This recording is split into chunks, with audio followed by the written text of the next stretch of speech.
shooting water out of it, like this little tiny but very intense stream. No idea in the basement until Jen went down. Thank goodness to check the wash. Right. And there was water everywhere. Some kind of deep lesson there. A little stream can cause a big mess or something. Shouldn't be laughing about your pipe. How the moms of young boys True. cannot not in agreement to that.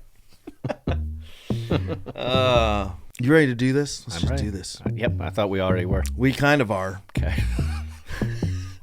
What's up, everybody? Welcome to the I'm Here For It podcast. I'm here for it. Whatever you got, whatever life looks like, whatever good, bad, crazy, messy, we are here for it. And today's podcast, I have one teed up for you. It is, we have an awesome guest. He's a good friend. We go way back. He's a brilliant business coach, although he hates when I talk like this. He does incredible work, and he is one of the most intentional and authentic people I know. And as you know, this podcast is all about authenticity, so I'm so stoked for this conversation. Welcome, Wayne Herring. Good to be here. Yeah, I should pipe in some like golf clapping and like somebody cheering. Right. It just felt right. The laugh track, the laugh crowd track noise, like when we were kids. Yeah.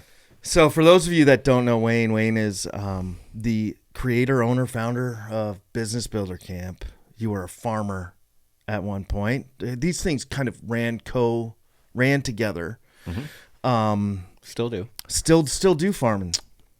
To a degree. Yeah. To a degree, yeah. Outdoorsman, dad, great guy, one of my good friends. We've had you work with our teams here. I know a lot of people you work with, and we'll get into the Business Builder Camp stuff for sure. And my favorite thing is that we grew up playing baseball together. That's my favorite thing. In jeans. Yeah, I have this picture. Yeah, we played minor league in Lee blue jeans. These kids these days, they're playing minor league with all the gear. They got necklaces. $400 bats. $400 bats. They have pancake slider mitts. I don't even know what that is. Big things they wear on their hands. Right.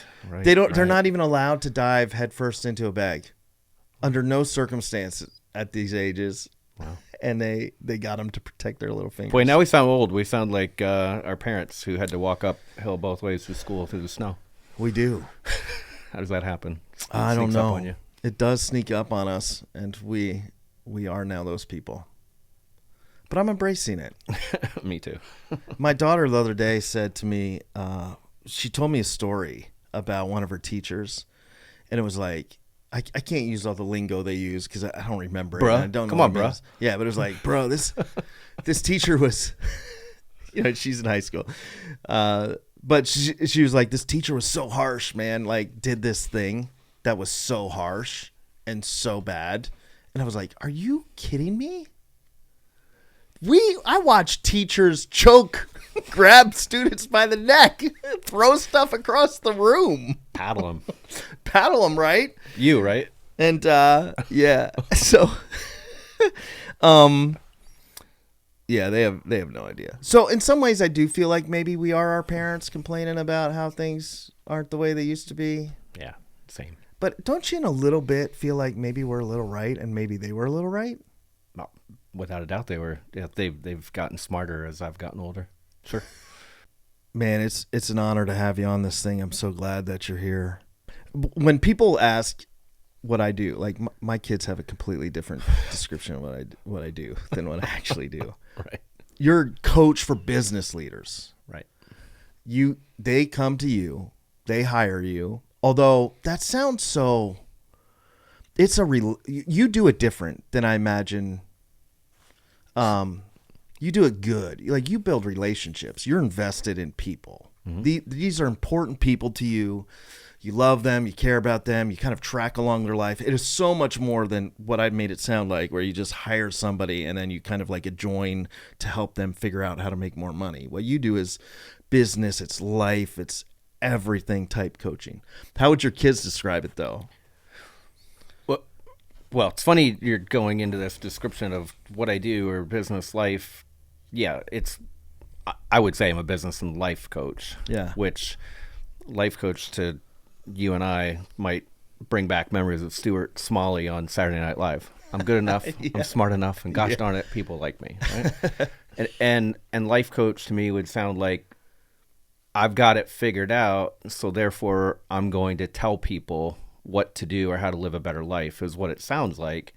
When in fact, and I think as you and I get deeper into this thing, we're going to find out. I don't think I have it all figured out, and I've made lots of mistakes, right?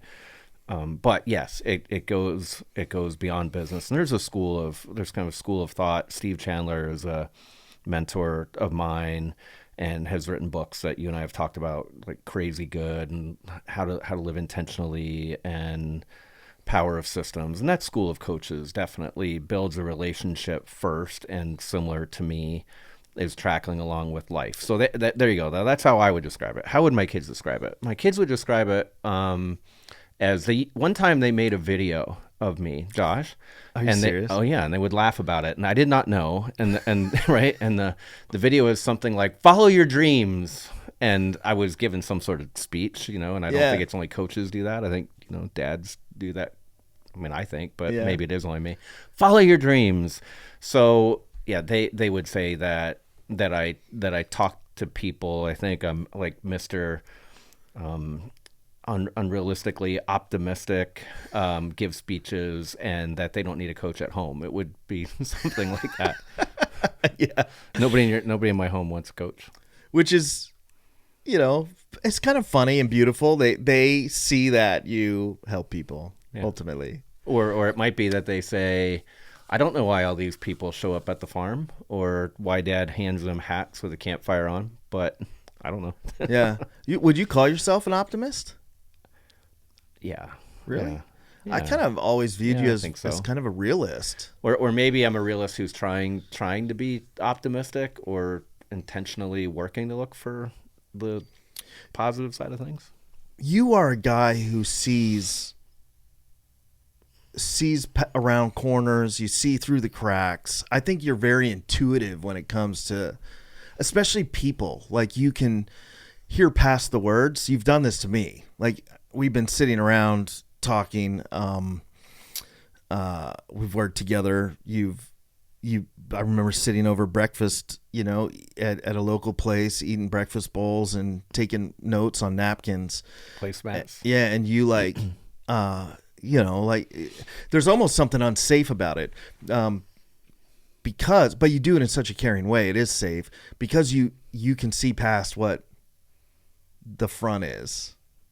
What I'm saying to what's really going on, and you're really good at drawing that out of people, I think, and making it okay to get to what's happening. And that's probably, would you say that's where breakthrough really happens for a lot of the people you work with, a lot of the relationships you have? I think so. You and I are sitting here right now, and I can't help but there's two things. One thing is I brought my journal because I'm sure I'm going to get something out of this conversation that I want to write down. This is how it goes, sitting with Josh, whether it's at the diner over breakfast bowls or here on a podcast. And so I'm looking for that part of it. But also, just as you're speaking and now you're talking about, can I see things around the corner? Can I see things beyond the words, or feel it might be a better way to say it. Yeah. I think so. And I'm looking at you, right? Yeah. Like, I can't help but I'm trying to make uncomfortable eye contact, but a bit. And so breakthroughs for people, I don't really understand how this works necessarily. I didn't understand how it worked when I would work with Warren Lewis or sit with him. I don't completely understand how it works sitting with you or clients, but I know that when you and I talk like this, like, I'm putting my hands out right now, like, to frame you. Yeah. Like, I got you. Like, or I'm fully invested in you. Locked and in. Who you are and what's going on in the moment when we're in conversation. And that's, coaching is conversation. Yeah. Coaching's intentional conversations. Speaking of breakthrough, I remember sitting down with you and going, this is really going to sound stupid. Right. And you or I don't know if it's stupid or crazy, pick your adjective. And all of a sudden, like, you had this little spark in your eye of anticipation. Right. And I felt like I was saying something that was going to make me look dumb. And you were like, that's exactly what, I don't even remember what it was. But you pointed that out and drew that out that moment. And you're like, that doesn't sound crazy to me. I think that's exactly what you should be doing. Mm-hmm. Right. Explain that kind of thing. Well, so I remember that differently, right? Yeah. And again, and so this points out that coaching, the work I do, or this is the same. If you meet with somebody in here, in your office, somebody comes here to church, into your office, and you really sit with them and really pay attention to them, and you're locked in, those spaces, those times when we were together are co-created. So I remember it differently than what you're saying, which indicates to me that moment for you and I was co-created. Because the way I remember it is, I almost think it was I that said, this is going to sound crazy, and I feel like you said, hey, anything that comes after one of us saying this is going to sound crazy is probably the good stuff. But I'm certainly locked in. Anytime anybody said anytime anybody says, this may sound stupid, this may sound strange, this may sound crazy, like, I know, like that, whatever comes next. What about that locks us? What about that is, there's something about that moment where a person, is it the uncomfortableness of like what could be a change, or I think so, or something that they've been wrestling with inside, but they're not sure if it's going to be embarrassing? Is it because we're afraid of putting ourselves out there, failure? There has to be some sort of reason why we don't get to that moment, or we withhold that moment. And one of the things I love about you is you are a safe person for me to go, this is going to sound crazy. Right. And if it is crazy, you're just going to lovingly walk through that as a friend.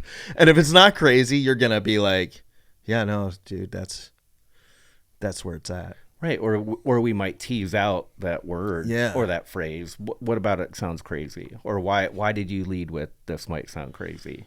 Yeah. That's why I love spending time with you. I always leave with something personal, something business, something work related. And in fact, you could probably say a large part of why we're sitting here now, why I have a podcast, why I wrote a book. Now, I'm not, you're already making a face at me, which is going to be on camera on YouTube. And by the way, I have a gift for you. Okay. And I know you have a couple of these already, but I did. This is the upgraded version, and you can keep it or give it to somebody. What I was getting at is, you were somebody, to make it more comfortable in my frame of faith. You were somebody God used to bring me past some pretty big sticking points, and to be able to invest in these kind of thoughts or creative movements, or this part of me that maybe I wasn't tapping into, to, in many ways, has led me down this journey. And sure, there could have been other things, but I think it's cool that you were a pivotal piece that in my framework God used to help me move in this direction. Because at the time we were talking, I was in a church of maybe 150 people. Right. Before the Blue Couch videos. No Blue Couch video. Yeah. That came from, you were the one who said, hey, this little thing you put in an email to try to force people to read it, shoot a video and put it on Facebook. Yeah. And the first video I did was like shot with an iPad with free editing equipment. I thought it was terrible, but you said post it anyway. I posted it, and that, like, it was real. It was a tipping point. Yeah, it was real. Right. You were speaking to the person who needed it through the camera. And that was a tipping point. Church takes off, growing, right, all kinds of other things. And you've worked with our team in the middle of that somewhere. Very pivotal stuff. What's the craziest place you've like experienced breakthrough with somebody? Or what's the craziest story, like aha moment or time where you were sitting down with somebody? Maybe it was your own like breakthrough, or maybe it was somebody you were working with. There's so many moments like that I get to witness, and for me personally, but one of them happened or something happened when I came here this morning, and if we watch, I think we learn all the time. You and I were asked to get a cup of coffee to do this with you, and we went out, and there's this person, is it Heidi, right? Yeah. And she's got her apron on, and she was speaking to us about how intentionally she is creating learning experiences for the kids in the school that are here. And she showed us something that an ice block with a dinosaur in it, Yeah. and talked about how she has how there are letters coming or packages that the kids get excited to go open. So listening to her talk about how she creates experiences out of love for other people is an insight moment. Is it a huge breakthrough? No, but I think life is a series of small things if we notice. And that, for me, helps me understand or be more intentional about creating experiences myself. And the way that she was thinking about them first and anticipating, that to me is aha. So when I create experiences, gatherings of business owners, that's a little piece on the journey that can help me think about how can I create something similar for them so that when they show up, they get a surprise. And because isn't it great if we can help adults get back in that creative, playful state of children without boundaries, without the need to say, this is going to sound crazy, but Yeah, I do right. that too. So it's just all around us, Josh. I think if I'm watching, if other people are watching, we will see the little moments that add up. Yeah, it's not always so like big, profound, like pay white attention light kind of thing. You're farming for creativity, for insight, for understanding, empathy. I think so. Just you're focused on people, and not just. I mean, you might say you get distracted, but there are definitely moments where you're very focused on people, not distracted. And to do that, you kind of create boundaries. Like you create and guard boundaries in your life. Do you do that pretty well? I think you're pretty intentional about it. I'm pretty intentional. Pretty intentional. You guard your time. You guard your calendar, and there's tools and frameworks for that, right? But there's using a calendar and blocking out family time and blocking out time with kids. So boundaries are, I don't think I haven't written them down like these are the boundaries, but I reinforce having boundaries through the use of the calendar, through sitting and journaling. I have my journal here with me, and habits help reinforce boundaries and help keep things in perspective and separate in an appropriate way, I believe. And what's nice about that in relationship with you is I know that when I have you, I have you. Like, when I got my phone up here and I recognized that it was in our space, and it's now on the floor, right? And even though I wasn't looking at it. But you make that. I think just watching you and being a part of a relationship with you and knowing that that's good for me helps me. I'm not as good at it. I get too many things going on, and I need to improve this area of my life. But it is a reminder every time I'm with you that that's how you get good. Those moments you create by guarding are good moments. Thanks. And I too. Thanks. I too think I'm bad at it, right? Like, isn't that funny? Like, I don't think you're bad at it, but I don't. Oh, I'm bad at it. Okay. Well, yeah, you ask a lot of people. Ask any person. I'm trying to get better.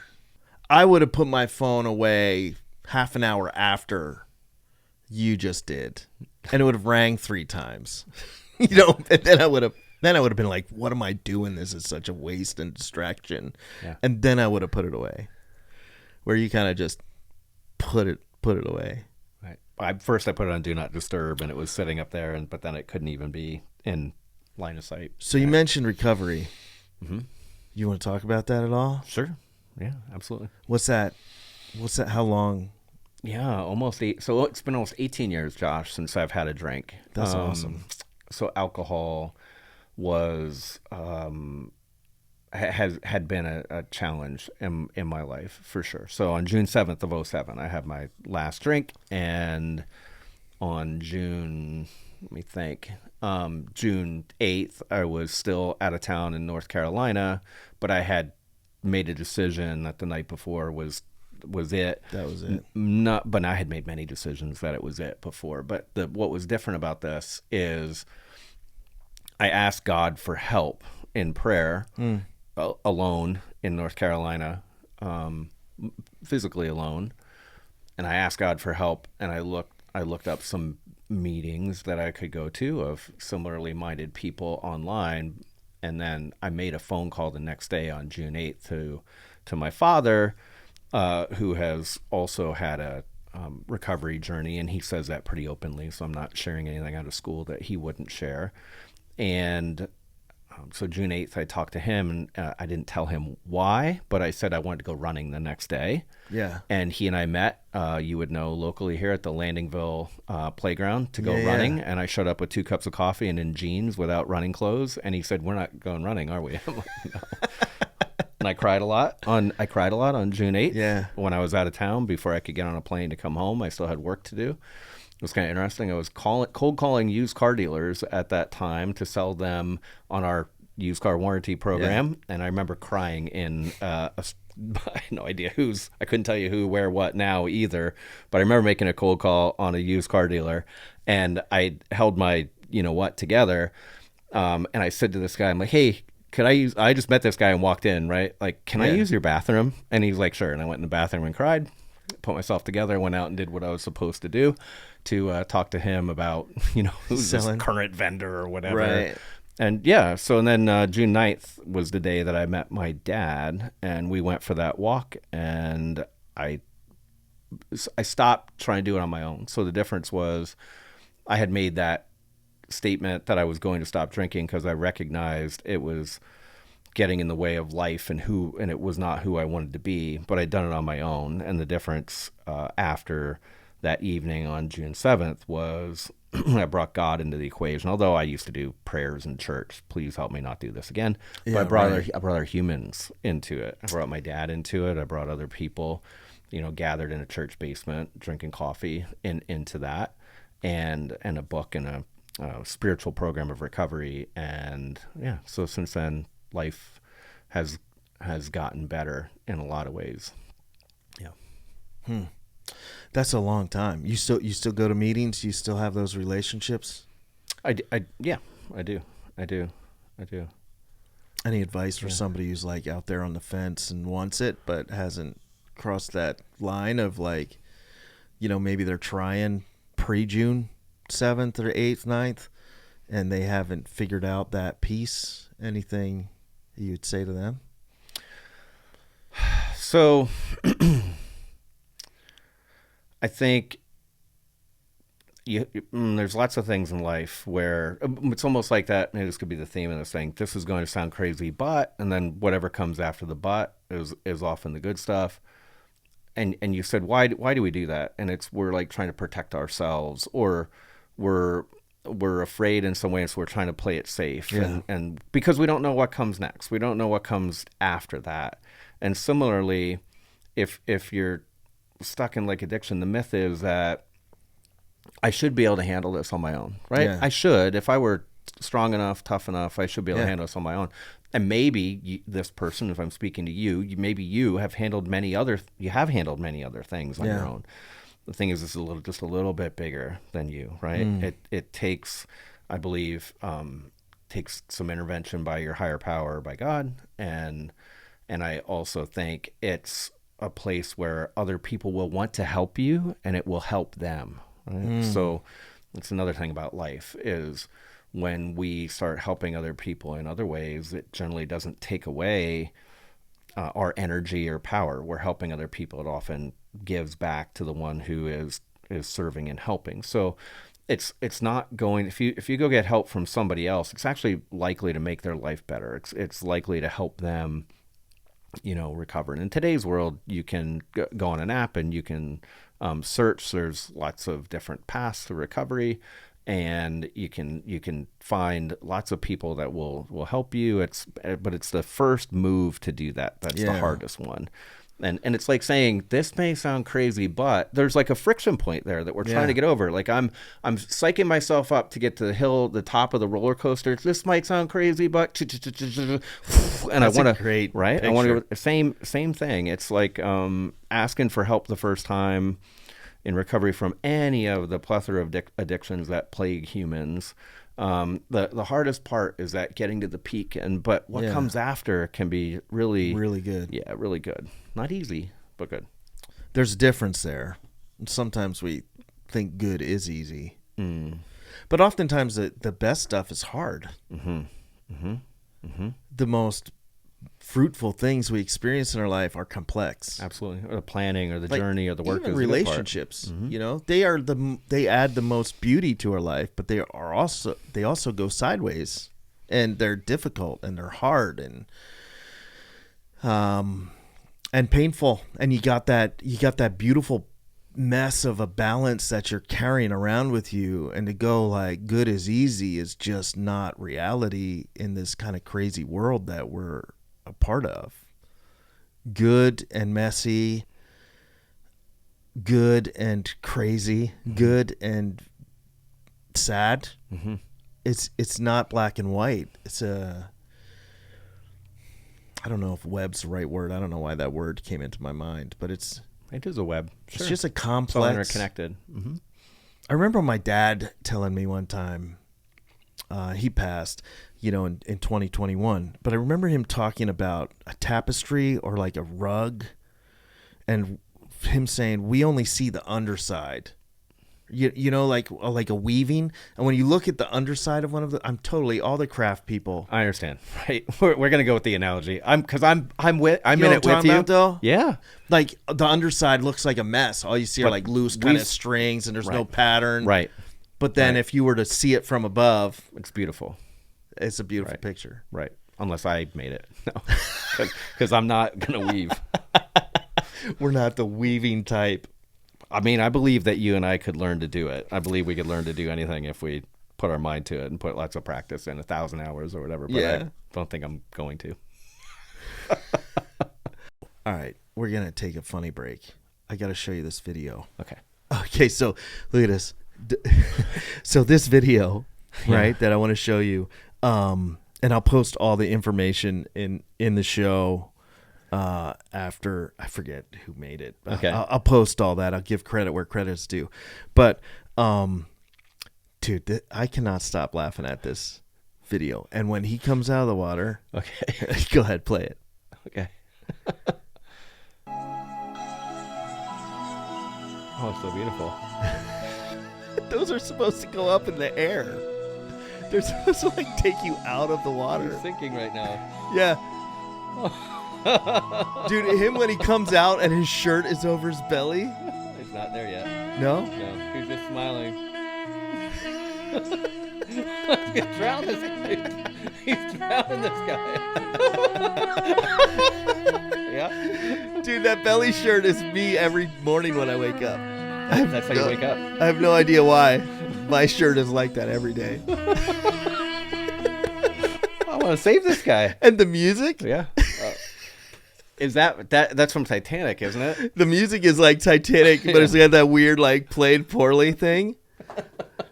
Like, oh man, it's such a good video. Oh man, so you recently came back from England, little England retreat. It was a couple years ago. A couple years ago. I recently came back from Salt Lake City, Utah over the weekend. Okay, I don't care about Salt Lake City. I should care about Salt Lake City. I want to hear about England. So transformative experiences, right? That sometimes they happen serendipitously, like being out there and meeting Miss Heidi and seeing the dinosaur. Yeah. And sometimes they're intentional. And so an intentional experience that I had was I went to England for 6 days with a coach named Ankush Jain, who is from England. And for 6 days, I was on a little farm, and we had intentional conversations for part of the day and it was in the country, out in the countryside of southern England. This retreat that I was on was generally people who are trying to grow their business, their sense of joy, their sense of purpose, their impact on others, their ability to relate to other humans, family settings, business settings, and we would sit in a circle, and it's going through these exercises about thought, about reality, and the other part of the trip was being in one place when in another country and in another culture was powerful for so long. Like just sitting, like having downtime, relaxing. I would go for a hike every day on the trails around that farm, and it was just amazing to be in England in the countryside and have the time to pause and reflect and think. Yeah, You came back with a fresh rest, rest. rested sense. You seek that out. I So you have the incredible moments, but you're also intentional about it. Your coach who is hired has, I don't know, still now, right? But you usually have a coach that's investing in you. Like they always say, pastors have to have pastors, and you get in trouble when you're a pastor who doesn't have a pastor because everybody needs somebody. It's kind of the same concept. Everybody needs somebody who can speak into their lives, who can help guide, direct, listen, see between the cracks. You've always kind of sought that out. Who are your coaches? Do you have coaches right now? Well, so yeah, I said I just got back from England was a while ago. I just got back from Salt Lake City. I actually was in Ogden, Utah, for a long weekend. Just got home yesterday, 7 a.m. I landed in Newark.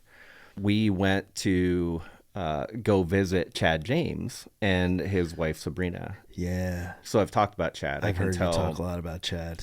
by the way that your face changed there. So yeah, I mean, it changed in a good way. Yeah. Oh, it was right. That are not watching. Good. Because I've heard you say some really cool, amazing things about him, and also, so every once in a while, I get to listen to you process out loud. It's rare, and we don't spend as much time as we used to together, just because of life. But I remember one of my favorite things was when we would get coffee, not to work on anything, just to talk, and then you at times would go into this, I'm going to process this out loud. And I've had you do that with stuff he has been working, you guys have been working on together. And that's why I smiled, because I'm like, yeah, this is good. So Chad and I are peer coaching each other, and we're friends, and he moved to Ogden, Utah. And so we spent an amazing weekend with them. And I was able to be in Chad's coaching office, and he has photos of his clients on the wall. And it's a practice of focus, intentionality, and love that he has those people on the wall to think about them. And I do, something kind of similar in my world. So Chad and I are working together now, and it was so good to not just be on Zoom, but to actually be in person at his little fire pit. And we all went for a hike, and that we went for a hike. We went to see the Mormon Tabernacle Choir. We went, and we're sitting at, the four of us are at a coffee shop together. And so Chad and I have these intentional conversations, but then to also have the time to laugh like crazy, loads of laughing, and break bread, and have these the things you would only do in Utah together helps me grow too, and it helps ground that coaching partnership that he and I have. So Chad is solidly in my corner of my life right now. Coach and doing life together too, even though you're across the country doing life together, which takes a vulnerability to get there. You have to be willing to share past the, hey, I'm having this issue with my coaching business, to hey, I need to talk about something that's going on in life. I think that, part of why this podcast exists is because the more I feel like we open up and have conversations, it gives permission for other people to open up. Absolutely. I don't know if you and I, in our worlds, I'm wired emotionally this way. You're wired emotionally like this. Our psychoanalysis is kind of similar in a lot of ways. Sure. But there's a lot of people that don't operate like that or don't have that or maybe haven't noticed the opportunity. Because I think the opportunity is there for everybody. To get to that good space, it's a little bit of vulnerability is required. And like we were talking about earlier, it's that ratchet up the roller coaster, that moment, that kind of like hinge moment where it feels crazy, it feels scary. But there's really good stuff on the other side of it. If you took a little chance to trust somebody, even if you've been burnt and hurt by others before, but if you took a little chance to trust somebody, it's good stuff. It's a lot of good stuff. I think it's really cool that you have that, and I think it's a good example to other people. I know for a long time I did not have that, or I did not seek it out, or the opportunities were there, but I didn't take advantage of it in relationships with other people that I needed to kind of like do life with and to speak into my life. And man, there's just so much good that comes from that. I think so. Yeah.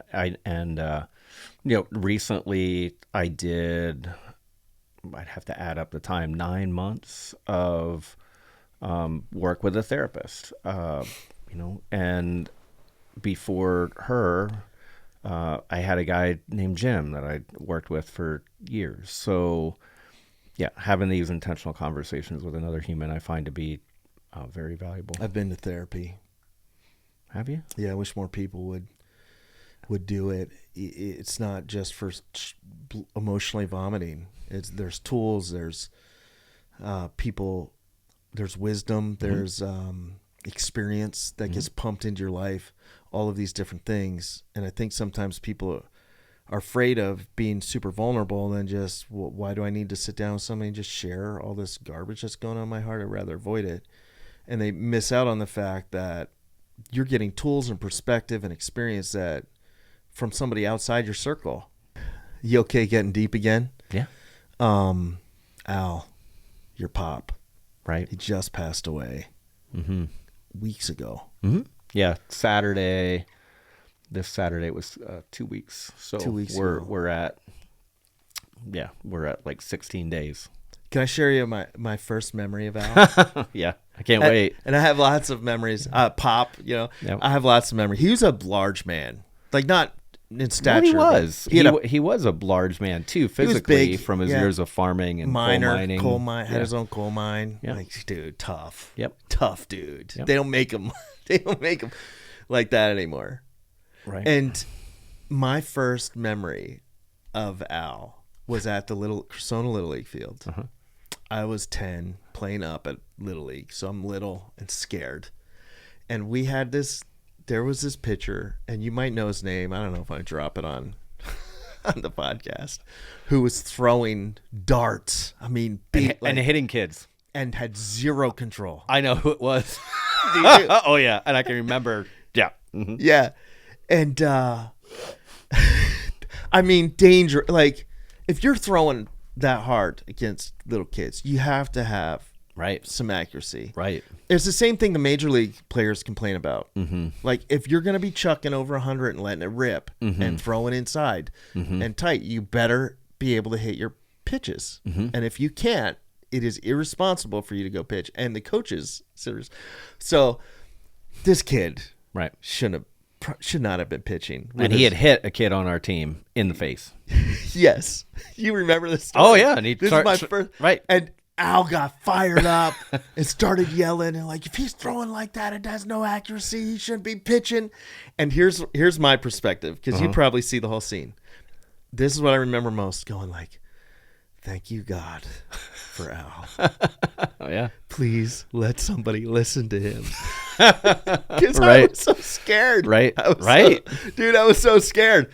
Yeah, wild. He was very vocal.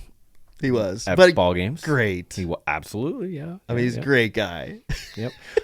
Bob Green, the owner and founder of Pioneer Pole Building, sent me a message, which was very nice the other day, about Pop. And it was about recalling him being a very passionate fan for us. He was. And he said it in such a beautiful, loving way. Yeah. We knew when he was there. Yeah. But it wasn't like crazy like parents these days. No, It no, wasn't- no, not He at was all. just Although he did yell a couple times, like Mostly at take you. a bath, you stink, like that. He did in the Dutchified accent. He did, Dude, I love that. That is so good. but just one time, and then he Oh yeah, backed he off. got it out of his system. Right, got out of his system. Moved on. Right. Oh yeah. What a great dude. And then I remember seeing him over at the gun club, in Freensburg, and he'd always ask with his Dutchy voice how it's going, how baseball's going, what's new, and then bumping into him. My dad knew your dad Pop really well, and Sure. he raised you. He did. Yeah. Yeah. Tell us a little bit about that. Well, wow, it'd be a lot to say, but I guess logistically, what happened was he and my grandmother Hardy had raised their 3 boys. They were out of the house, and my dad was just in a situation where he had not found his own sobriety yet and was not ready to raise a child. And again, he would tell you exactly this. Yeah. And he has told me this. Yeah, Dad and I have a beautiful relationship today, but that's where he was at that moment. And my mom also had a hard life, and I learned this later on when I reunited with her. But when I would say 6 months old, and I have to ask my dad if that's accurate, or ask my mom actually if that's exactly accurate, but it was somewhere around there. I was born in Germany in an army hospital. We came home, and mom left and went to go recover and find herself and do her life. And so I went to live with my grandparents, who stepped up to the plate. They were young, which is partially why I'm 49 and Pop just died at 90. And I was really fortunate to have my grandfather for so long. And how does that happen? It's like, well, when people start early. And so I went to live with them when I was 6 months old, and he was 40 and started over again. And my dad and uncle, I think, would tell you that he was a very different dad for me than he was for them. Yeah. It just, like me, it's going back to, who was I 20 some years ago? I worked all the time. That's what I did. And I traveled, and I thought my job was, go make money. And Pop was like that with my dad and uncle, and was a harder man. And with me, he softened up quite a bit. And then with my kids, he softened up even more. Yeah. But he had time for me to be at ball games. He took me with him to the coal mine that he owned with a couple other guys, and allowed me to come ride on the combine with him at Hefner's farm when he was harvesting corn at night. So Pop and I spent a lot of time together as a kid. Yeah, and he was really there for me, for sure. How's it been walking through this process? So May 4th of last year, he fell and he broke his neck, and he went to go live locally here at Seton Manor, and they were wonderful. It's worth saying they were really wonderful. And so it was, and he's not been really he was not really current with us from May 4th until when he passed a couple of weeks ago. But it was pleasant to visit him for the most part. Like, he was not agitated. He would tell stories about, or he would be in work. He would say, I got to get this load of lumber out today, because he had worked at my uncle's lumberyard for so many years. Or he was farming, and he would talk about what needed to happen on the farm. Or one day I went in, I told this story at his funeral dinner, and he goes, I'm sitting there with him, and all of a sudden he goes, there it is, you hear it? And I was like, nope, I didn't hear it, Pop. He goes, oh, there it was again. And I was like, what? And he's like, the turkey, the gobbler. I'm like, oh, okay. And I'm like, I can't hear it. And he goes, well, maybe you'd hear it if you weren't talking so much. Right? I can hear and see him. in the room at Seton Manor, right? Like, I can see him doing it. Oh yeah, and he's like, I can hear it in his Dutchy voice. Oh yeah, and I heard it was echoes of my childhood, because he would have said that to me, as a kid. So it was a gradual seeing him walk home, and I would when I would visit. The beginning I visited a lot. Latter half, I would get there once a week. And when I would leave, I would always say something like, I'll see you again, Pop, either here or on the other side. Yeah. And he would say, okay, see you again. Yeah. And And I would lay my head down on him and tell him I loved him. And almost always he had it in him to be able to say, I love you too. And sometimes, depending on his energy, he was able to really hug me. And sometimes it was more like almost like just raising his arms. But, that it was tough having him in the home. And in a way, like he gave me some time to recover from other life circumstances, or God did, or whatever. And none of us know the time or place or the plan. So it was hard, but it was the life that he had at that moment. And I don't have judgments about whether he should have gone earlier or not. And at the very end, when he did pass, my uncle, or my dad rather, my dad spent a lot of time with him, by the way, in that last bit at the home. My time spending a lot of time with Pop was the last 3 or 4 years. I hunted with him a lot and spent a lot of time in deer blinds, turkey blinds with him. My dad spent a lot of time over at the home. My uncle certainly was there a lot too. And so when he passed, the three of us, uncle, dad, me, all went. And they have this whole thing, well, they don't really have this whole thing. They invite you, if you'd like, to go to the room where his body is, right? And I went there, and I know with certainty, Josh, like the container was there, right? Like you've seen this, right? Yeah. The container was there. Pop wasn't there anymore, and nonetheless, I cried a lot in the room, and I did, get down and say goodbye to him, who I think he is, around, but I'm saying to the body, like, I'm having my moment with him. And so then I thought, I've said everything I need to say to Pop. Like, he and I spent all kinds of time together. I'm good. I don't need time. I'll just work this week. But a couple of people said, you really ought to like take the week off. And my clients are so supportive. The business builders, shout out to them.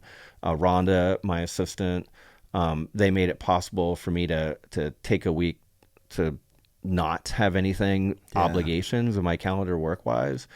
And the second day, I guess, after it happened, I could feel this grief thing. And so I decided to lean into it. And I drove out to where he and I hunted quite a bit in New Ringgold. And I purposely went and sat in the deer blind, right? And felt it and leaned into it. And yeah, that's how it was. And working together with my dad and my uncle to, help plan the service, and having so many people come and friends to support us and be there for him, and hearing these stories, it's a mix. It's a hodgepodge, right? Like, you had a father who also was very influential in your life and touched many other lives, and you probably know what I mean. Like, just all the feels, right? Or what is your book called? Embracing All of It. That's a good book. Embracing All of It. Trying to embrace all of it. Trying to embrace all of it. Trying to. Anything surprisingly hard about it? Surprisingly beautiful? Well, I think the whole thing was harder than I thought. It like the feels were harder than I thought they would be, given that I felt very at peace that I had said the things I needed to say to him, very at peace that he and I spent lots of time together, no regrets. But nonetheless, even the, I believe that it's only the container, the body was his container. But nonetheless, what hit me was, beautiful, like oak coffin over the grave, at the gravesite. Pastor says his words. Everybody is leaving, and I'm like suddenly drawn to go, and I've got my head on the box, and in that moment, like, and then I had my kids were there, and I went and got I just that all that was a little bit, but is it harder than I thought, or I don't have a lot of judgment around it. It just was, and it's terrible and beautiful when these feelings come and it flows like this. Right. That's the best way you could put it. It is terrible and beautiful. Until you go through something, you can be empathetic, but until you go through it, like, you don't completely understand. And even then, we all have our own journey, right? Yeah, we all have our own way, as you said, of processing it. But that's been an insight that I've had, where Which is why it's good to have people in your life who have walked through something similar to speak into your life in those seasons, because they do get it. They do understand. So another thing about that is all of our painful stuff that happens becomes a gift that then we can share with other people, because we're uniquely gifted to be able to speak into that, or ask the right questions, or just, be there listening in a different way. Yeah. This podcast isn't about me preaching, because I do enough of that in my life, and I'm more interested in just hearing people's stories and learning and talking about the mess of life. But there's this one verse that, so I'm going to do this without getting preachy, but when you say that, like, that's how the tough stuff can become good. There's this verse that says, like, in all things God works for the good of those who love him. And like that's where I see that play out in real life. Like, losing my brother was horrific in a car accident, and I never want anybody to go through that. Right. I don't believe that was God's will, or all of those other really stupid, freaking things that people say in situations like that.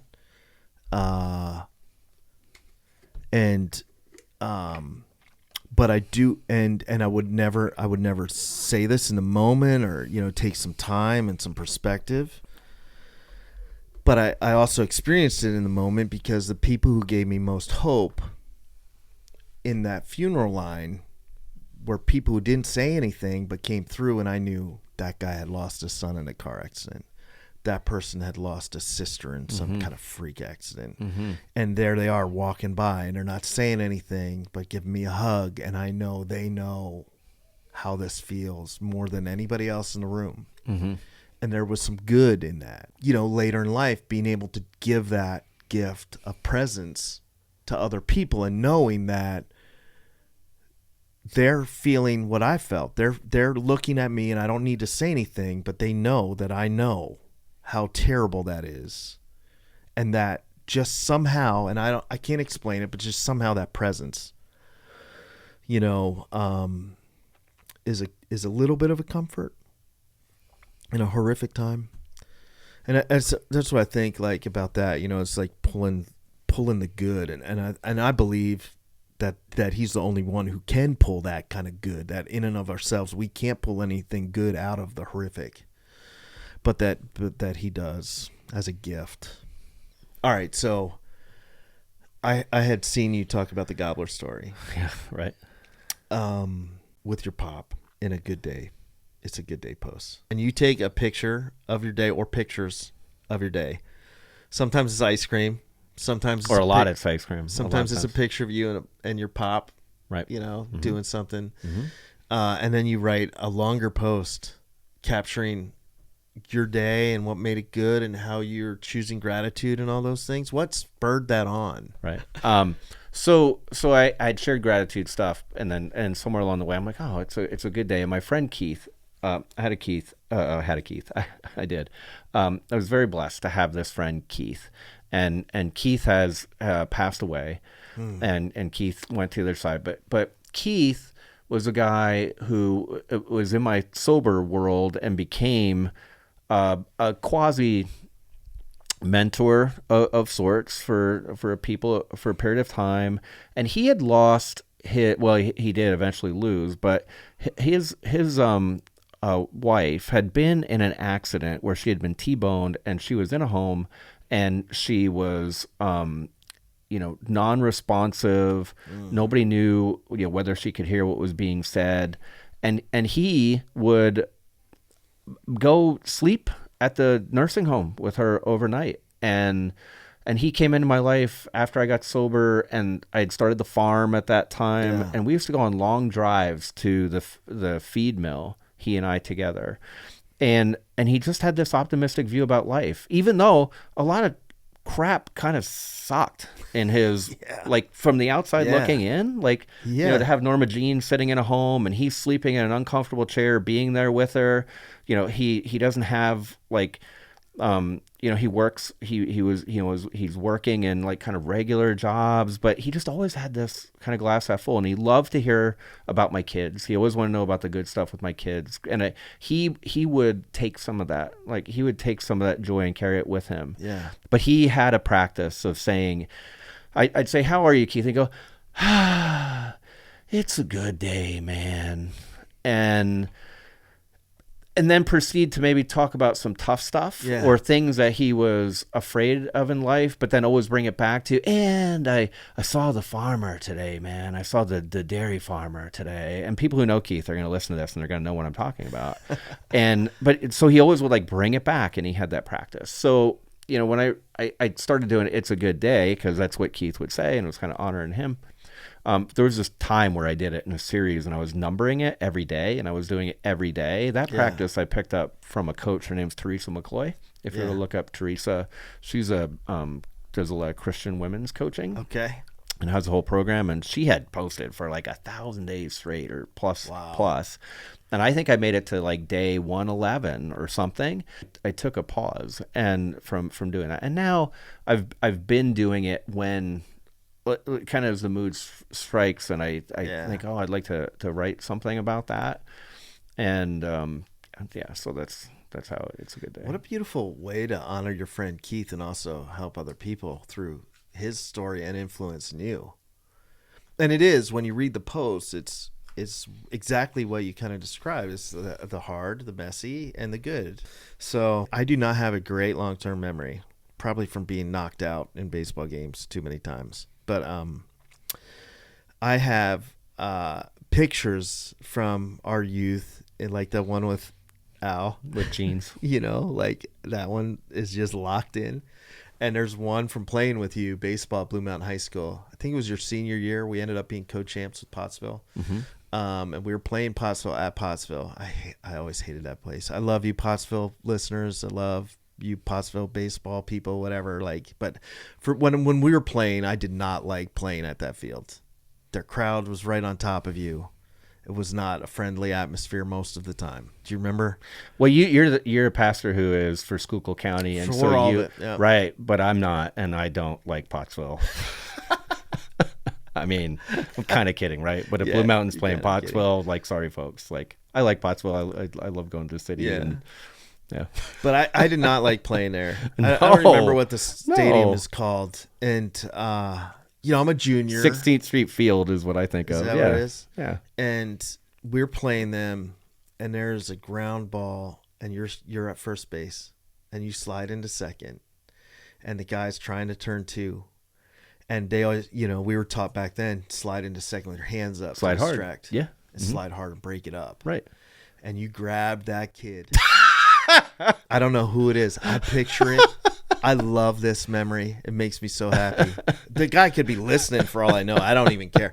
Like I had this angle of that, you breaking up that double play, and you reached up and got a chunk of jersey and pulled him down on top of you. In the moment, it seemed like the right thing to do. No double play, buddy. Do you remember that? Yeah, I do, actually. When you say it, I can viscerally remember the feel of it's. And I remember, I haven't thought about that in a long time. When I think of that, I get excited. I'm like, I was so happy, and it didn't work, right? Like, because they probably called the kid safe because of you grabbing a jersey and yanking a kid out of the sky. You did not get thrown out of the game, though. Oh, good. And also, I remember thinking, this is the coolest thing to happen this year.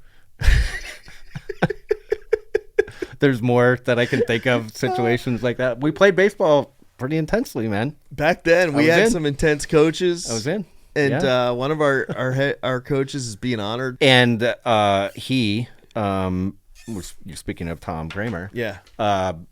He lived, I don't know. Yeah, he did live rent free in my head. I still have TKs Voice in my head, and I have throughout my whole life when things are hard.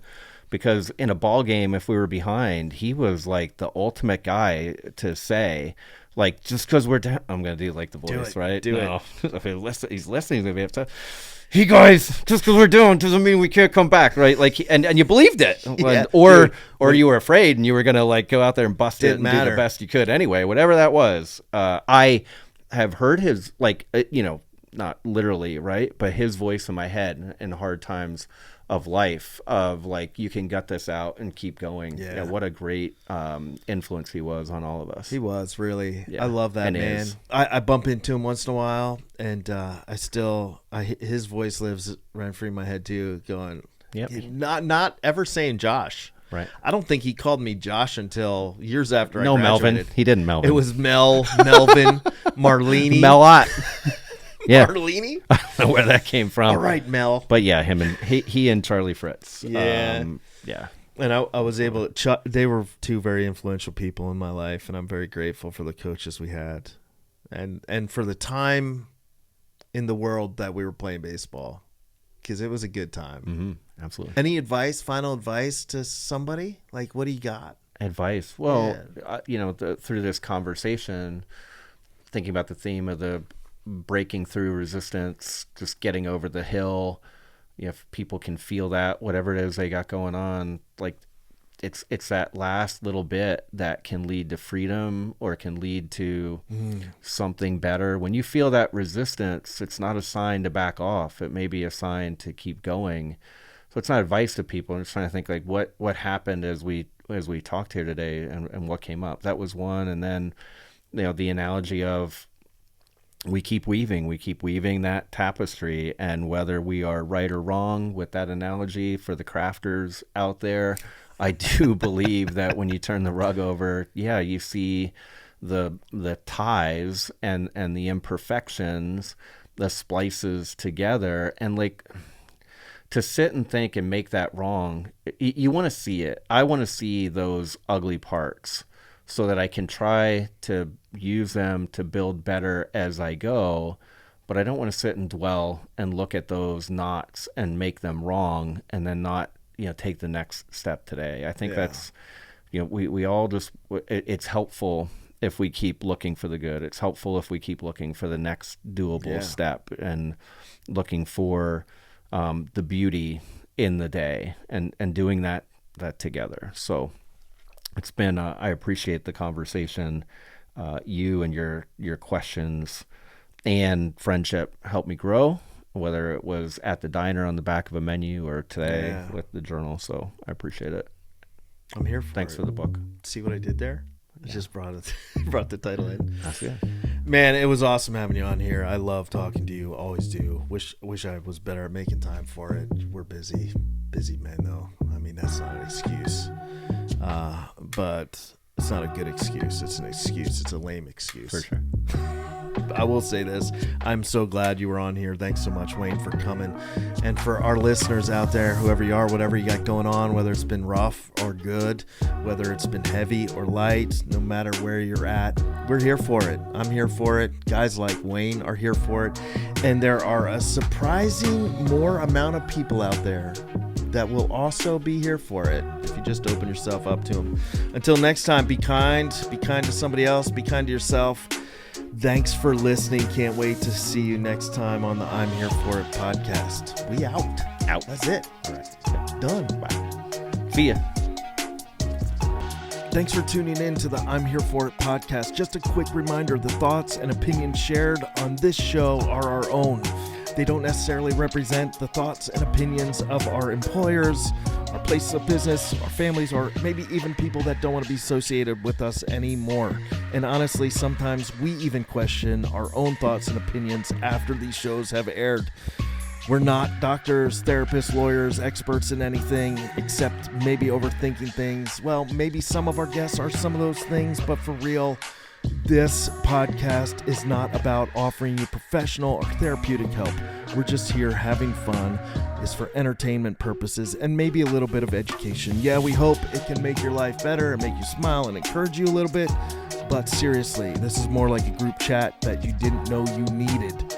So don't take anything too seriously from us without at least double checking it with someone who actually knows stuff. Stay kind, stay curious, and no matter how weird it gets, we're here for it.